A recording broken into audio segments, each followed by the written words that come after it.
ITI निधी संघटनातर्फे आम्ही बेमुदत संप पुकारलेला आहे। यामध्ये संघटनेचे विविध मागणी आहे, जसे की जुनी पेन्शन योजना 10, 20, 30 कालबद्ध पदोन्नतीसाठी, त्यानंतर जुनी पेन्शन योजना लागू करण्यासाठी संघटनेने वेळोवेळी शासनाला निवेदन दिले असून शासन स्तरावर कसल्याही प्रकारची कारवाई होत नाही।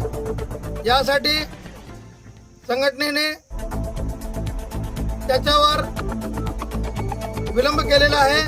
संघटनेच्या मागण्याच्या अनुषंगाने कसल्याही प्रकारची कारवाई केली नाही, म्हणून संघटनेने संतापून बेमुदत संपाचा इशारा दिलेला आहे। जोपर्यंत संघटनेचे मागण्या पूर्ण होत नाही, जुनी पेन्शन योजना लागू करत नाही, तोपर्यंत सर्व मराठवाडा शिक्षकेतर ITI निधी संघटना, राज्य सरकारी कर्मचारी संघटना सर्वांचे आंदोलन आणि संप सुरू आहे। कृपया शासनाला मी विनंती करतो की संघटनेच्या मागण्याच्या अनुषंगाने पूर्ण मागण्या मंजूर करून शासन निर्णय, शासन परिपत्रक संघटनेला देण्यात यावे। जोपर्यंत संघटनेच्या मागण्या पूर्ण होत नाही, तोपर्यंत संप चालू राहणार आहे।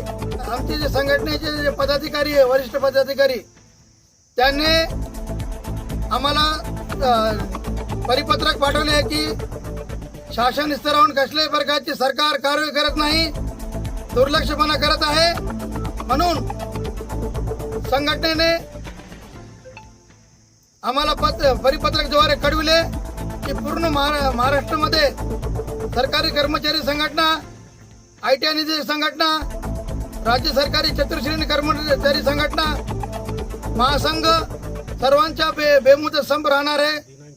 दिनांक 21 एप्रिल 2026 पासून बेमुदत संपचा इशारा त्यांनी जाहीर केलेला आहे।